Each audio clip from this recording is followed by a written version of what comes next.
사람들이 별다방이라 부르는 한 카페에 흰색 셔츠와 흰색 바지를 입은 한 남성이 들어왔습니다.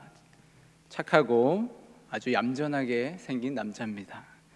카페라테 한 잔을 주문하였고 곧 주문한 커피가 나왔습니다. 그런데 커피를 어떻게 잘못 들었는지 들고 가다가 그만 뜨거운 커피를 쏟고 말았습니다. 이 남자의 흰색 옷이 커피색으로 물들었습니다. 쑥스럽기도 하고요, 당황스러워서 어쩔 줄을 몰라 합니다. 그때 한 점원이 다가와서 이렇게 물어봅니다. 여러분, 제일 처음 뭐라고 물어봤을까요? 괜찮으세요? 라고 말합니다. 그리고 음료는 다시 준비해 드리겠습니다 하면서 그 점원은 쏟은 음료를 정리합니다. 얼마 후 요란한 화장과 화려한 옷으로 멋을 있는 대로 부린 한 여인이 카페에 들어옵니다. 보아하니 남자와 연인 사이인 것 같습니다. 여인은 남자의 행색을 보면서 매우 놀라서 이렇게 얘기합니다. 어머, 자기야. 그 다음에 이 여인이 무슨 말을 했을까요? 오늘의 퀴즈입니다. 맞추시는 분은 별다방 쿠폰을 한 장 드리겠습니다. 뭐라고 했을까요? 한 번 더 기회를 드리겠습니다. 이 여인이 점원을 째려보면서 이렇게 얘기합니다. 누가 그랬어? 자기가 잘못한 거야? 그러자 이 남자는 더 무안해졌는지 말을 얼버무립니다. 성도 여러분, 그 여인이 가장 먼저 뭐라고 말을 했어야 할까요? 누가 그랬냐라는 말이 아니라 자기야, 괜찮아, 뜨거운 커피잖아요, 다친 데는 없어 라고 물어봐야 되었지 않겠습니까? 누가 그랬어? 라는 말과 자기야 괜찮아 라는 말 중 어떤 말이 남자의 마음을 공감하는 말인 것 같습니까? 남자는 정작 연인에게 들어야 할 말을 점원에게 들었습니다. 이 여인과 계속 연애를 해야 될까요? 우리는 인생을 살아가다 보면 독화살을 맞을 때가 있습니다. 독화살을 일단 맞으면 가장 먼저 뭐 해야 됩니까? 화살을 빼고 상처를 치료해 주어야 합니다. 그래야 살기 때문이죠. 그런데 우리는 독화살의 독기 때문인지 가장 먼저 이렇게 이야기합니다. 누가 쐈어?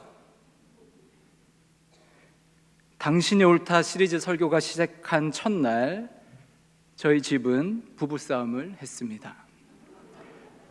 부부싸움을 한 원인은 아내가 공감에 대해서 들은 설교에 너무나 큰 은혜를 받은 나머지 아주 감사하게도 저에게 모든 것을 친절하게 적용해 주셨기 때문입니다. 그런 아내를 저도 못마땅하게 생각했겠지요.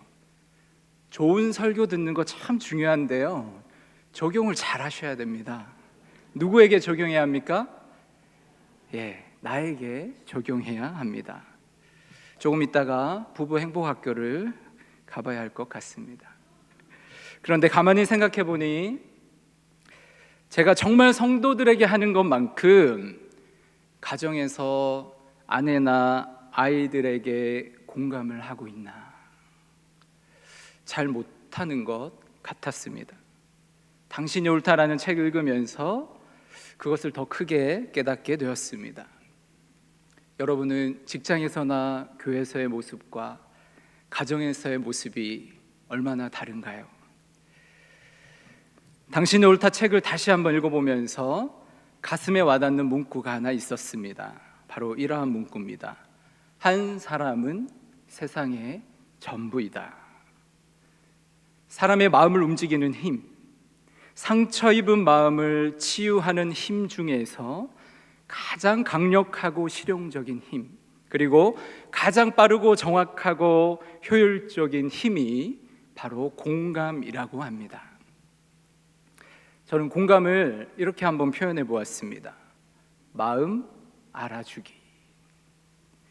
내 고통에 진심으로 눈을 포개어서 듣고 또 들어주는 사람, 나라는 존재에 집중해 주어서 묻고 또 물어봐 주는 사람, 대답을 채근하지 않고 먹먹할 정도로 기다려주는 사람. 이렇게 내 마음 알아주는 한 사람이라도 내 주위에 있다면 고통받는 그 사람은 산다고 합니다.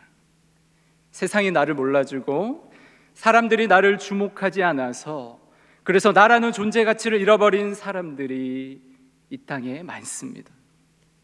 세상과 사람에 대한 신뢰를 잃어버린 사람들도 있습니다. 그런 사람들도 자기 마음 알아주는 그 한 사람 만나면 회복할 수 있다는 것입니다. 자기 마음 알아주는 그 한 사람 만나면 다시 일어설 수 있다는 것입니다. 한 사람의 힘이 그렇게 강력합니다. 그러하기에 한 사람은 세상의 전부가 될 수 있나 봅니다. 우리는 누군가에게 한 사람이고 또한 한 세상입니다. 그래서 우리는 누군가의 치유자가 될 수 있습니다. 옆에 있는 분과 한번 인사 나눌까요? 당신도 치유자가 될 수 있습니다.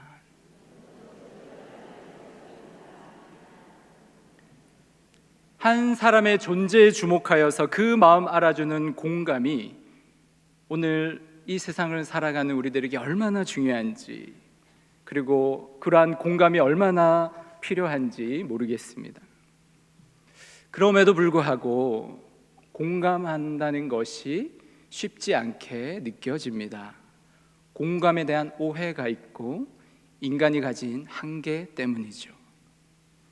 우리는 흔히 공감에 대해서 오해하기를, 공감은 누가 이야기할 때 중간에 끊지 않고 토달지 않고 한결같이 끄덕이며 긍정해 주는 것, 그저 잘 들어주는 것이라고 생각합니다. 여러분 맞습니까? 아니에요. 사실 공감과 비슷해 보이기는 하지만 공감이 아닙니다. 우리가 그런 식으로 이야기를 들어주면 처음에는요, 하품이 나오고, 하품 나오는 거 티 안 내려고 참다가 눈물이 나오고, 나중에는 지칩니다. 그래도 꾹 참아요. 왜요? 공감을 해야 되니까. 그러다 나중에는 참다 못해서 인내심을 잃고 폭발하거나, 폭발하지 않더라도 짜증이 나서 다시는 이 사람 못 만나겠다, 그런 마음이 들 수도 있습니다. 왜 그렇습니까? 공감을 표정과 제스처로만 했기 때문입니다. 그것은 공감이 아니라 공감 코스프레 내지는 감정 노동과 다를 바가 없습니다. 어쩌면 우리가 하는 공감의 많은 부분이 이처럼 코스프레나 감정 노동은 아니었을지 한번 돌아보게 됩니다. 공감은 무엇으로 합니까? 언젠가 인터넷상에서 스마트폰을 사용하는 이들에게 폭풍 공감을 일으킨 이미지가 있었습니다. 이 중 가장 짜증나는 것은, 첫 번째는 와이파이가 안 되는 표시죠. 두 번째는 한없이 로딩이 지연될 때입니다. 세 번째는 배터리가 거의 다 떨어져 갈 때. 여러분, 이 중 언제가 가장 짜증나십니까?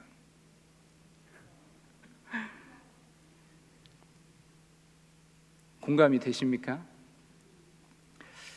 순간의 역사의 순간이라고 불리는 퓰리처 사진 중에 우리에게 익숙한 사진이 있습니다. 전쟁, 기아의 참상을 전 세계에 고발한 사진이죠. 순간의 사진 한 장으로 많은 사람들에게 영향을 주고 또 많은 사람들을 움직이게 했습니다. 여러분도 만약 사진을 보고 공감이 되셨다고 한다면 그것은 머리가 아니라 마음이 움직였기 때문입니다. 공감은 어디로 합니까? 바로 여기, 마음으로 합니다. 공감은 다른 사람이 느끼는 감정을 내 안에서도 느끼는 것입니다. 내가 상대방과 똑같은 일을 지금 당장 겪고 있지는 않지만 상대방이 힘겨워하고 아파하고 슬퍼하는 그 마음이 나에게도 동일하게 느껴지는 것입니다. 그래서 내가 같은 마음으로 그 사람을 바라봐 주고 있다는 것을 상대방 또한 느낄 때 진정한 공감이 됩니다. 그런데 내 마음의 준비가 되어 있지 않다면, 내 마음 어딘가에 병이 들어 있고요, 내 마음에 어둠이 생겨버렸고 해야 할 일들로, 많은 일들로, 바쁜 일들로 내 마음이 분주하고 메말라져 있다면 여러분, 누군가를 온전히 공감할 수 있을까요? 공감 코스프레와 감정 노동을 할 수 있을지 모르지만 공감은 하기 힘들 것입니다. 인간의 마음은 상황과 환경에 따라서 시시때때로 변하기 마련이고, 성경은 그 인간의 마음이 세상 만물보다 거짓되고 부패해져 있다고 합니다. 우리 예수님도 말씀하시기를 인간의 마음에서 악한 생각, 살인과 간음, 음란과 도둑질, 거짓과 비방 같은 것들이 나와서 사람을 더럽힐 수 있다고 경고하셨습니다. 이렇듯 우리의 마음은요, 선과 악이 공존하는 전쟁터와도 같습니다. 그래서 공감을 한다고 하면서도 속으로는 판단을 하죠. 고개를 끄덕이면서도 그 사람을 부정합니다. 다 이해한다고 하면서도 정죄하죠. 있는 모습 그대로 본다고 하지만 선입견을 가지고 사람을 대할 때가 있습니다. 겉과 속이 다른 우리의 모습 발견할 때가 얼마나 많습니까? 그래서 저와 여러분은요, 이분으로부터 공감을 배워야 합니다. 히브리서 4장 15절 말씀, 우리 다 함께 말씀 읽겠습니다. 우리에게 있는 대제사장은 우리 연약함을 체휼하지 아니하는 자가 아니요 모든 일에 우리와 한결같이 시험을 받은 자로 돼 죄는 없으시니라. 그러므로 우리가 긍휼하심을 받고 때를 따라 돕는 은혜를 얻기 위하여 은혜의 보좌 앞에 담대히 나아갈 것이니라. 아멘. 우리와 함께 계시는 예수님, 그 예수님은 우리의 연약함을 체휼하시는 분이십니다. 체휼하신다는 말은요, 자신의 온 몸으로 긍휼함을 느낀다는 말입니다. 뿐만 아니라 우리 주님은 우리 모든 시험에 한결같이 함께 아파하시고 함께 슬퍼하시고 또 함께 우시면서 우리의 시험에 동참하시는 주님이십니다. 힘에 너무나 겹고 숨이 턱턱 막힐 것만 같은 그런 순간에도 나는 미처 몰랐지만 주님은 여전히 내 손 꼭 붙잡고 함께 걷고 계셨습니다. 함께 그 어려움 당하시고요, 함께 힘겨워 하셨습니다. 그래서 그분 때문에 지금의 내가 살고 있습니다. 은혜죠. 우리는 이 주님의 돕는 은혜가 없으면 살 수 없고 일할 수도 없고 주님 주신 사명 감당할 수도 없습니다. 돕는 은혜가 있었기에 오늘까지 올 수 있었습니다. 그래서 우리는 은혜의 보좌 앞에 담대히 나아가야 합니다. 그 은혜가 우리 마음에 부어져야 더럽고 전쟁터 같은 이 마음으로도, 모순으로 가득한 이 마음으로도 누군가를 공감할 수 있는 것입니다.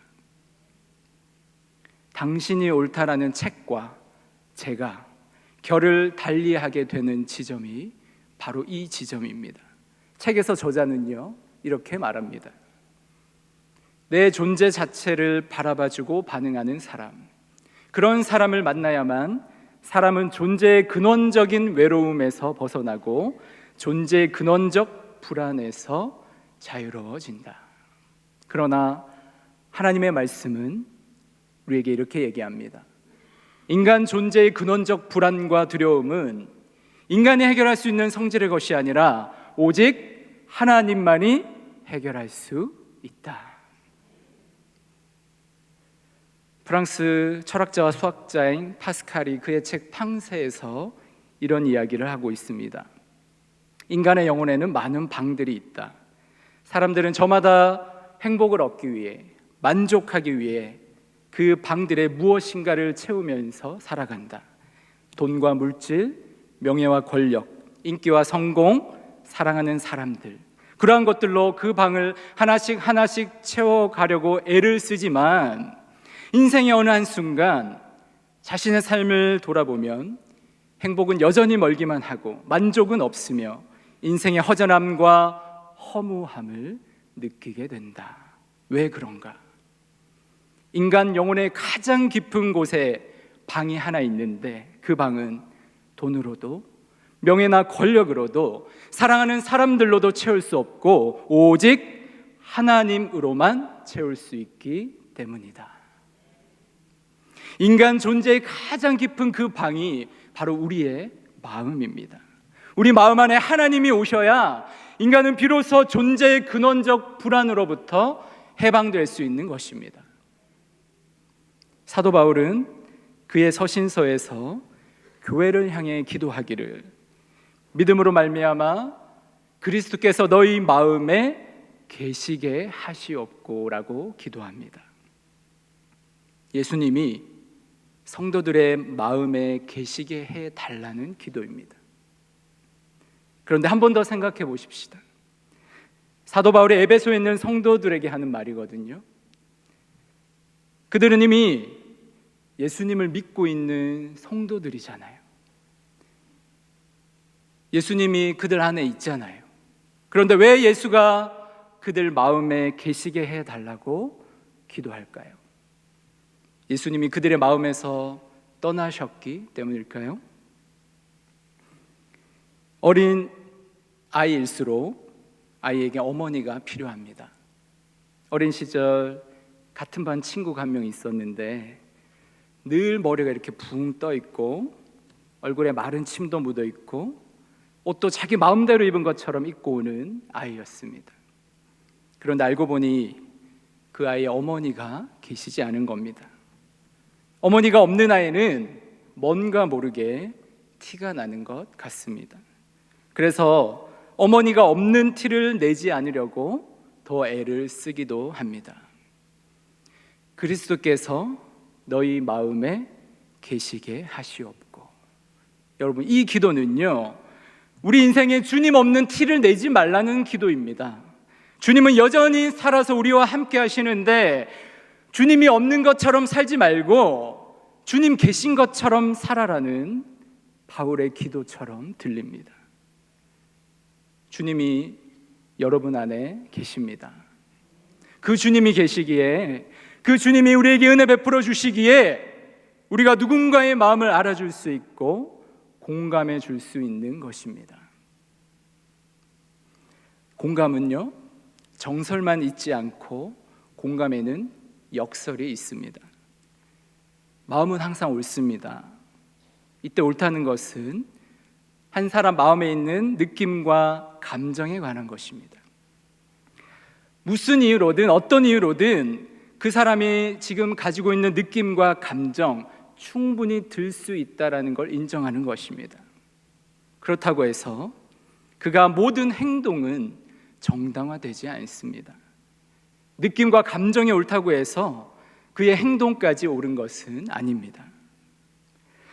공감이 너무 과하게 되면 다른 사람으로부터 느낀 공감적 사고와 정서를 자신의 것과 구분하지 못하는 현상이 일어납니다. 간단히 말해서요, 어떠한 분위기에 쉽게 휩쓸리게 되고 타인의 주장에 곧잘 세뇌되어 버리는 것입니다. 셀럼 재판이라는 유명한 재판이 있습니다. 1692년 미국 매사추세츠주의 셀럼 마을에 살던 한 목사의 딸과 조카가 발작을 시작합니다. 몇 주가 지나도 통 차도가 없자 목사는 병의 원인이 마녀 때문일 것이라고 생각합니다. 목사의 딸과 조카는 하녀 한 명을 범인으로 지목합니다. 아주 정상적인 삶을 사는 하녀였어요. 그런데 놀랍게도 그 하녀는 자신의 죄를 인정하고 또 다른 여자도 공범이라고 자백을 하는 것입니다. 본인 스스로 자신이 마녀라고 인정한 것이죠. 이 마녀 재판이 마을 전체로 확산됩니다. 어떤 사람은 가짜로 발작을 한 뒤 무고한 사람을 지목하는 방법으로 평소 원한 관계에 있는 사람들에게 복수까지 하려고 합니다. 터무니없는 방법이지만 놀라운 것은 이것이 통했다는 사실입니다. 마을 사람들은 발작으로 고통받는 사람에게는 쉽게 공감했고, 그들이 지목한 정상적인 사람은 마녀 혹은 사탄으로 치부하여 법정에 넘겨버렸습니다. 고문을 받던 용의자들은 허위 자백을 하기도 했고, 일부는 정말 자신이 마녀라고 믿기도 했다고 합니다. 총 185명이 체포되고 그중 13명이 교수형을 당했습니다. 공감에 근거한 연대는요, 고통스러운 현실을 자양분으로 삼습니다. 우리는 고통을 같이 나눈 사람에게 더 큰 공감을 느끼지 않습니까? 자신의 삶이 고통스럽다고 여길수록 고통받는 자에게 더 쉽게 공감하고 그들에게 연대하게 됩니다. 문제는 이성적인 판단과 합리적인 절제가 결여된 과도한 공감의 능력은 옳고 그름과는 무관하게 더 깊이 공감되는 쪽의 역성을 들게 합니다. 슬픔과 고통에 공감하는 능력, 아주 소중한 우리 인간성의 본질입니다. 하지만 무엇이 더 큰 공감을 불러온다고 해서 그것이 더 옳은 것은 아닙니다. 이것이 바로 공감의 역설입니다. 그렇다면 우리 예수님의 공감은 어떠하셨을까요? 가늠하다가 현장에서 붙잡힌 여인이 있습니다. 서기관과 바리새인들이 예수를 시험하고자 그 여자를 끌고 예수께 데리고 옵니다. 모세의 율법대로라면 그 여인을 돌로 쳐야 합니다. 그러나 우리 예수님 뭐라고 하십니까? 너희 중에 죄 없는 자가 먼저 돌로 치라. 사람들은 하나둘씩 떠나가고 이제 혼자 남은 여인에게 예수님 말씀하십니다. 여자여, 너를 고발하던 자들이 어디 있느냐? 너를 정죄한 자가 없느냐? 나도 너를 정죄하지 아니하노라. 사람들은 돌을 던지려 했지만 주님은 그들의 돌을 거두시고 그 여인의 죄를 품어주셨습니다. 율법으로는 감히 할 수 없는 일을 율법보다 더 크신 우리 진리 되신 예수님께서 하십니다. 자유를 선포하고 계신 것이죠. 그래, 죄를 지었구나. 너 무척 두려워하며 떨고 있구나. 너는 본성적으로 그럴 수밖에 없는 존재야. 율법은 너를 정죄하지만 나는 너의 죄를 덮고 너를 살리기 위해 왔다. 주님은 가늠한 여인의 마음을 알아주시고 공감해 주십니다. 그런데 이게 끝이 아니죠. 주님의 마지막 말씀은 또 다른 진리로 끝을 맺습니다. 여러분, 어떤 말씀입니까? 가서 다시는 죄를 범하지 말라. 예수님의 공감은 그 마음 알아주고요, 함께 아파하고 함께 느끼는 것으로만 끝나지 않았습니다. 여인을 새로운 진리의 세계로 이끄셨습니다. 가서 다시는 죄를 범하지 말라. 이는 여자에게 또 다른 짐을 지우기 위한 율법의 한 토막이 아니었습니다. 가늠한 여인이 예수님을 만나기 전에는 율법이 자기를 죽이는 율법이었지만, 그러나 예수님을 만나고 난 이후 선포된 가서 다시는 죄를 범하지 말라라는 이 말씀은 자신을 회개로 이끌어서 거듭거듭 새로운 생명을 살게 하는 진리와 생명의 말씀이었습니다. 마음이 옳다고 행동까지 정당화될 수 없습니다. 마음이 옳다고 충분히 공감하였다면 우리는 무엇이 옳은 것인지를 이야기해 줄 수 있어야 합니다. 우리는 진리를 만난 사람, 그리고 진리를 소유한 사람이기 때문입니다. 사도 바울은 다른 복음을 전하며 진리의 복음을 어그러지게 하는 자들을 향해서 저주를 받게 될 것이라며 굉장히 격한 어조로 말씀합니다. 그 이유가 무엇입니까? 갈라디아서 1장 10절 말씀 우리 다 함께 읽어보겠습니다. 이제 내가 사람들에게 좋게 하랴, 하나님께 좋게 하랴, 사람들에게 기쁨을 구하랴. 내가 지금까지 사람들의 기쁨을 구하였다면 그리스도의 종이 아니니라. 아멘. 사도 바울은 하나님의 기쁨을 위해 길을 걷는 사람이었습니다. 하나님의 기쁨이 무엇인지 알기에 그는 자신의 생명을 아깝게 여기지 않고 진리의 복음을 선포하였습니다.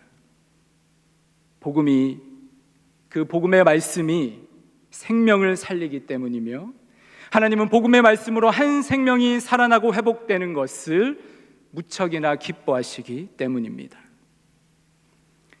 우리는 사순절 기간을 보내고 있습니다. 예수님이 사람이 되기까지 낮아지시고 병들고 연약한 사람들에게 찾아가시며 그들을 고치시고 가르치신 것, 그리고 그들을 위해 고난당하시고 십자가에 죽으신 그 모든 여정은 하나님의 사랑을 알기에, 또 주님 또한 그 하나님을 사랑하셨기에 걸으신 사랑의 길이었습니다. 저와 여러분 또한 그 길 위에 서 있습니다. 우리는 하나님 사랑을 받고 또 하나님을 사랑하고 그 사랑을 나누는 길 위에 있습니다. 많은 사람들의 사랑이 식어져만 가는 이때, 따뜻한 사랑과 마음을 그리워하는 시절입니다. 사람들은 저마다 자신의 마음 알아줄 누군가를 찾고 있습니다. 저와 여러분이 누군가의 마음 알아주고 또 누군가의 마음을 보듬어 줄 수 있는 하나님의 사람들이 되었으면 좋겠습니다. 어둠 가운데 빛 되시며 우리를 자유케 하시는 진리 되시고 우리에게 생명 주시는 주님, 그 주님이 여전히 우리 안에 계셔서 지금도 은혜 베푸시고 일하고 계신 줄 믿습니다. 주님이 계시지 않는 것처럼 살지 않고 주님이 계신 것처럼 살기 원합니다. 주님 때문에 감사하고요, 주님 때문에 행복하고, 주님 때문에 내가 이 상황 속에서도 기뻐할 수 있다고, 이 세상 힘겨워 보여도 주님 있어서 그래도 살만하다고 당당히 말하면서 우리 주님을 누군가에게 이야기할 수 있는 저와 여러분 되시길 주님의 이름으로 축복합니다.